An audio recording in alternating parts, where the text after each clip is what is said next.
I'm starting at Lemamberg times because I don't know how serious to take the disc score, at least the first ones. I don't know how serious it was, but we're starting with Lemamberg. Tubbo was asked to be in Lemamberg and asked to help with Lemamberg, and he did help a lot with gathering resources and everything. And he had a lot of fun during the beginning parts of Lemamberg, just sort of hanging with his friends. And then the wars started. And immediately Tubbo's house gets burnt down. That was Tubbo's first house and one of his only on the server. And ever since that house got burnt down, he did not have another house until fucking Snowchester, which is heartbreaking because he just never has a home. So yeah, Tubbo's house gets burnt down, and the whole Lemamberg War is fucked to look at because he's a child soldier. He's a child soldier forced into this role that is way too big for him. And then he's betrayed by someone he's very close to with the whole "I farmed with you for hours" line by Eret, and he loses his first life at 16, which has to be traumatizing. And he watches all his other friends lose their lives, and he watches Tommy lose his second life during the duel, and it's just not a fun time for anyone. But they win, and it's all great, and it's all peaceful, and it's all happy. And then the elections come, and Schlatt wins, and he has to stand there and watch as his two friends get exiled, and he tries to escape. He does. He drinks the invisibility potion, but then Schlatt drags him back on a stage and makes him his right-hand man. And that whole stream was heartbreaking because Tommy's dragged around by Schlatt and forced to take down things and obey him and call him sir and Mr. President and all that stuff. And that's, you can see, it's taking a toll on Tubbo. And he goes on this whole speech about how he misses them, and yeah. And then he gets turned into a spy, something that IRL Wilbur confirms that Tubbo was guilty about because he is a lawful good character who likes to follow the rules and likes to use his logic. So to have to be a spy, even though he knows Schlatt isn't good, still hurts him. And being a spy is probably one of the most stressful things Tubbo has done because he has to face, as far as we know, at the least verbal abuse from Schlatt and working his fucking ass off in Manberg to go over to Wilbur in Pautopia and share his findings and see Wilbur slip a little bit more and more and lose more and more trust in Tubbo and try to manipulate Tommy into not trusting Tubbo, and Tubbo barely gets to see his friends, and it's just not a good situation. And he finds out that Wilbur is slipping more and more and wants to blow up Manberg, and he's put into this position after being called a yes man by Wilbur, something that is very, very much a theme in Tubbo's character of bending over for others and doing things for others and listening to others and doing everything for other people. He's put into this position where he has to decide whether Lemamberg blows up, which is not a good position to put into anyone, especially a 16-year-old child. But anyway, he goes up on stage and he makes a speech in this festival that he decorated, he planned, that he was so proud of. And then he gets trapped in a box and shot with fireworks and executed. Probably one of the most traumatizing things that happens in Tubbo's story, considering he still sometimes brings it up, and it's also just obviously traumatizing anyway. And it's done by someone he trusts and thinks is an ally, and he loses his second life again at 16 years old. Schlatt mocks him, and it's in front of a crowd, and it just can't be a fun time at all. And when he respawns, he wakes up to everyone just fighting. And this is just speculation on my part, but I don't think Tubbo actually wanted to forgive Technoblade, or at least deep down ever forgave Technoblade, because Tubbo is a forgiving character. He's a very forgiving character, very much too much forgiving character. But I do think there's a part of him that only kind of forgave Technoblade because he didn't want Tommy fighting. He didn't want people fighting. Tommy still fought anyway, and I'm sure Tubbo blamed himself for that because, oh boy, Tubbo. But it still happened. So yeah, now he's out of Manberg, and the whole Manberg versus Pautopia war happens, which again, a war for a child, not the greatest. But then he's made president, something that he never asked for in the first place, but it's given to him and everyone seems happy about it, so he takes it anyway. And let me just say, 16-year-old president, never, ever, ever, ever a good idea, but it happens anyway. And he immediately wants to take the festival decorations down because they are traumatizing to him. And then, again, just explaining how traumatized Tubbo is as a character, but he does not acknowledge it. He represses it, something that, again, is a very, very, very big part of Tubbo's character, repressing his emotions and his trauma because he doesn't want to deal with it and he doesn't want to bring anyone down with him. They start taking down the things, and then Technoblade, at least from Tubbo's point of view, because I don't want to get into arguments about this, betrays them. And that's, again, traumatizing. Technoblade is someone who traumatizes Tubbo a lot, whether willingly or not. And then Lamember gets completely blown up, something he was just made the president of by Wilbur, and then he has to stand there and watch as Wilbur is killed by his own father. Just trauma after trauma after trauma, which, again, Tubbo just completely internalizes and goes, yep, okay, that has happened. No time to grieve for me. Instead, we will start rebuilding Lamemberg again because I don't know what to do with my feelings. That's basically what Tubbo's character is. He starts rebuilding, and, then the exile arc starts, and it's just a complete shit show because he's mad at Tommy, and he's rightfully mad at Tommy, but he's also just, people sometimes don't put into account that Tubbo was also heavily manipulated in this arc and pushed around because Dream is actively trying to get rid of Tommy. That much is sure, and Tubbo tries his absolute hardest to keep Tommy in the country. He even gets Tommy off scot-free with only probation, but Tommy further fucks it up, and that's where we get that great speech with Tubbo calling Tommy selfish, which, can I just say, Tubbo's acting throughout the entire SMP is great. He's so good at manipulating his voice to sound so broken, like at the festival, but also so angry, like the moment I'm talking about here. And then he has to decide whether to exile Tommy or not. Now, the options are exile Tommy, one person, and his best friend, or don't, and have Dream declare war on Lamemberg, build the walls up to a block limit, and kill everyone over and over again. So, I think there's a right option here. But, his cabinet over and over and over tells him over and over again that he has the final choice. He has the final choice. Tommy comes up with this dumb plan to go to Technoblade because, but why the fuck would Technoblade help them? There's no reason. There's absolutely no reason.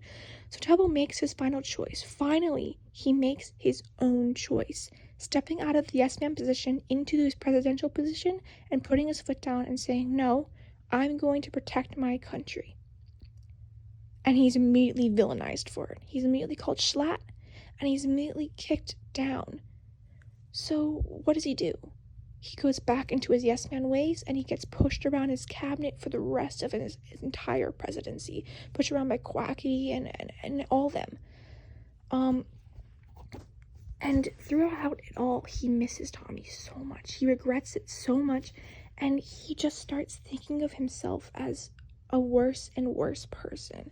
Let me just say, throughout all of this, Rambu was there for him. Rambu was there for Tubbo's entire presidency, and Tubbo gets really close to Rambu and confides in him about how he thinks he's like Schlatt, and how everyone's sort of leaving him, which is true. Everyone starts to sort of break off from Lamemberg, which can't feel nice for Tubbo. The Butcher Army was never Tubbo's idea. Even, like, his first rebuilding stream of New Lamemberg, Quackity comes up with the Butcher Army, and Tubbo actively shoots him down over and over and over throughout the entire stream. But because he's back in his yes-man ways and wants to listen to his cabinet in fear of being called Schlatt and a dictator, he goes along with the Butcher Army thing, which Quackity is kind of calling all the shots for. After the Butcher Army, he decides to visit Tommy because he can't deal with this anymore. The reason he didn't visit Tommy earlier is because he thought Tommy hated him. He thought he never wanted to see him again, so he wanted to respect that wish. He goes to Tommy and he thinks Tommy's dead, which cannot do a great amount for his mental health, considering he was the one exiled Tommy, and he probably thinks he's responsible for that. Great. So he comes back and he thinks Tommy's dead, and guess what he does? Again, he internalizes it. Can I just say, throughout this entire presidency, Dream is still manipulating Tubbo into thinking he's his friend. He constantly comes over, he tells Tubbo how great of a job he's doing, how great of a president he is, how great Lamemberg looks. He's following the rules. He follows Tubbo around. They're acting buddy, classic Dream manipulation. So Tubbo thinks Tommy's dead, for a good, probably, like, week or so. Not great. And then suddenly Tommy shows up on his fucking doorstep and yells at Tubbo and calls him a monster to his face and then just leaves. Which, again, cannot be great for Tubbo at all and probably lowers his self-esteem so much further. The festival comes, and he, again, compares himself to Schlatt in front of Rambu and just not doing the best. He sees Tommy again, and Tommy tells him that he's worth less than the discs to his face, which, holy shit, Tubbo's self-esteem must be in hell right now. But Tommy comes back to his side. That's great. And then the fucking phenomenal Quackity Tubbo scene comes, where Quackity wants to execute Rambu, and Tubbo puts his foot down and says no, and reveals how traumatized he was from his own execution and how he never wants that to happen to anyone else. Again, showing Tubbo Rambu's bond, and also just how much Tubbo cares about other people, that the fact that he won't stand up for himself, but will stand up for others. Doomsday comes, which is probably one of the most depressing Tubbo streams I've ever watched, because he just stands there silent almost the entire time, which just shows how much he has given up. And he's so reckless with his last life, jumping in front of TNT and fireworks for his friend, which also shows how much he cares about Tommy now that he's back. And then after Doomsday, some fucked up shit happens where people just keep coming up to him and telling him how this is his fault and how he's the worst president ever and how he's worse than Schlatt. Something he even says himself. Oh, I skipped the dream speech against him during the festival, where he just sits there and verbally abuses Tubbo for a solid amount of time and no one helps him. Which gotta sting more, because like I said, with Dream manipulating Tubbo into thinking he's his friend. Yeah, let's just get that out there. And then Tubbo starts Snowchester, something which I think is really, really, really great for Tubbo's character, because he finally has control over something. He finally has, because let's be honest, he never had control over Nuala Manberg, ever. He never did. He finally has something that's his own, that he himself has. And then, let me also say, the nukes make total sense for Tubbo's character, because over and over and over again, he has been shown that people with the power can do what they want, and get what they want, and not have the things they love destroyed. So if he has the power, then surely it works like that too. And he has no plans to use them on anyone currently, which is great, and also works for Tubbo's character. And then the Discord finale happens, which again shows us great insight into Tubbo's character and just how much he does not value his own life, and how much he will go to help Tommy and keep him alive. It's heartbreaking how much Tubbo was willing to give his life for Tommy, for his discs that he does not care for at all. He never did. But that happens, they win, which is great, and then we get sort of as close to a healing arc I think we will ever get with Tubbo, where he's in Snowchester and he's rebuilding it, and he's just seems happy. He marries Rambu, something which at first was kind of silly, but when you look into it, makes total sense, because Rambu has been there for him, and Tommy is kind of growing more distant with his hotel, and he keeps inviting Tommy over to Snowchester, and Tommy keeps saying no, but he respects that. If Tommy wants to do his own thing, then sure he can. And he's happy with Rambu and Michael and his own hotel he's building for some friendly competition. And then Tommy dies. And that is something that Tubbo just cannot deal with. He lets himself have this moment of sadness with the memorial he builds, and then he immediately represses again. He represses emotions and thinks logically, like he usually does, and goes, nope, I'm gonna figure out why and how this happened, because that's what I need right now. I can't deal with my emotions, so I'm gonna do this logically. And he's angry, and he's desperate. But then Tommy comes back, which has got to screw with him, because it's the second time he's thought Tommy died, and he's fucking back again. He's back, and he's yelling at him, and Tubbo has no time to process anything that's happening, and it's just a big mess.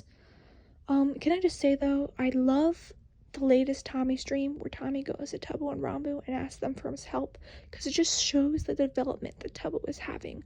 Because Tommy goes and tells Tubbo his plan, and Tubbo at first tells him no, which is just a great flip for Tubbo's character, which has always been seen as the yes man. And it's also a great development because it kind of shows that Tubbo is starting to get at least a little bit more value into his life, because he has this stuff now and he doesn't want to lose it, and he thinks Tommy's plan is kind of dumb, and that's why he says no. He does eventually follow into Tommy's plan, but throughout the way he's actively telling Tommy he's not sure. Can I just say again, Tommy in that stream calls Tubbo a yes man, which is kind of fucked up. But yeah, that's where we are in the story right now. And I just want to clarify that Tubbo is not replacing Tommy with Rambo at all. Tubbo in the roleplay, just like outside, is allowed to have more than one friend. He thought Tommy died, so what the fuck was he kind of supposed to do? He was already close to Rambo before Tommy was even in prison, so it just doesn't really make sense that people are saying that Tubbo was replacing Tommy. He told Tommy he wasn't replacing him, and he doesn't like Tommy any less. So, yeah. Basically, Tubbo's character is someone who has never really had his own thing until now. He's never really been respected very much. And he's just someone who's been dragged into conflict after conflict after conflict, and been manipulated and used constantly as a spy and a scapegoat, and it's just crazy. But he has his own thing now, and I think he's happier, but I don't even know. I don't know. But yeah, this was just basically a love letter to Tubbo's character, and also a call out to Tubbo that yes, your character does have lore. He does have character. He does have character development. I guess it's unintentional on your part, but it's there. So take it and do something with it. Lighthearted, of course. See, Tubbo can do whatever he wants, but Tubbo does have a character, and it's a great character. It's my favorite character. So yeah.